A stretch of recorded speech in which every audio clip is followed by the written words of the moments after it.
Hi guys, মাঘৰ বিহু আন্তৰিক শুভেচ্ছা থাকিল। আজি উৰুকা বুলি ঘৰলৈ আহিলোঁ।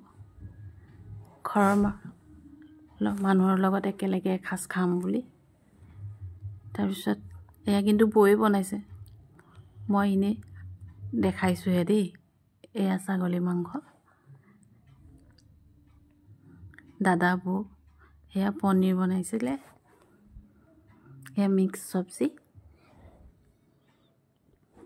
এয়া মটৰ পনীৰ, এয়া আকৌ চিকেন, এয়া চালাড, এয়া জুই, এয়া দেখিছে নাই, এজনী মোৰ ছোৱালী, এয়া ভতিজা। মই আকৌ চালাড বিলাই আছোঁ। মানে আমি চবেই মিলিজুলি কৰিছোঁ আৰু, কিন্তু খানাটো দাদা আৰু বৌয়ে বনাইছিল। আমি মানে তলত বনাইছিলোঁ, ওপৰলৈ লৈ আহিছোঁ।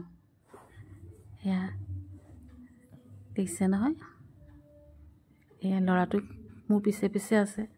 তাক বহিব কৈ আছোঁ, সি বহাই নাই, কাৰণ মই বহা নাই যে। দেউতাকে খাই আছে, মায়ে খাই আছে, এয়া বৌ দাদাই খাই উঠিলে। সেয়া আমাৰ দেউতাই জুই ফুৱাই আছে। আপোনালোকে বাৰু খালে নাই জনাবচোন কমেণ্ট কৰি। এয়া আমি খানা খাই আকৌ জুই ফুৱাব লৈছোঁ।